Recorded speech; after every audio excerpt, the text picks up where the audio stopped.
Kumpiska ng mga otoridad ng mahigit 100 sako ng smuggled Chinese rice sa ilang pamilihan sa Maynila. Pangamba ng NFA, baka hinahaluan pa ng peking bigas ang mga smuggled Chinese rice. Narito po ang aking report.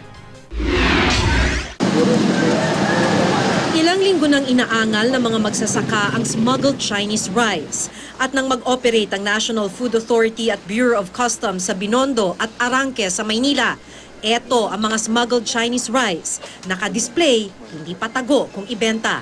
Sa operasyong ito, mahigit 100 sako ng smuggled Chinese rice ang nakumpiska. Matagal na namin minamanmanan, meron kasing present sa mga market. Tinitrace lang natin yung source kung sino yung supplier nito. Hindi lang supplier ang tinutunton ng investigasyon, pati mga kakonsyaba nila sa customs sa pagpuslit nito.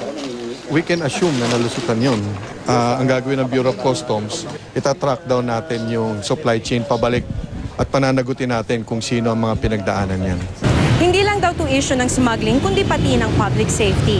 Ikinababahala ng mga otoridad ang posibilidad na masabayan ito ng pagpuslit ng fake Chinese rice. Kung nakakalusot daw kasi ang Chinese rice, hindi malayong kahit pekeng Chinese rice makapuslit din. Pero posibleng hindi lang sa China nagmumula ang sinasabing peking bigas. Napabalitang posibleng dito pangaraw sa Pilipinas ito ginagawa gamit ang tinatawag na extruder na kayang gumaya ng butil ng bigas. Ganun kalawak ang aming problema. Ang problema pa ay ang posibilidad na may hinalong fake rice sa smuggled rice para mas lumaki ang tubo ng negosyante. Maganda yung presyo kasi nung China rice. Pwedeng merong kitain kung sisingitan mo ng fake rice. Mas malaking tutubuin mo. Kaya ang NFA pinaalalahanan na rin maging ang mga may-ari ng mga kainan na maging mas mapanuri sa binibiling bigas.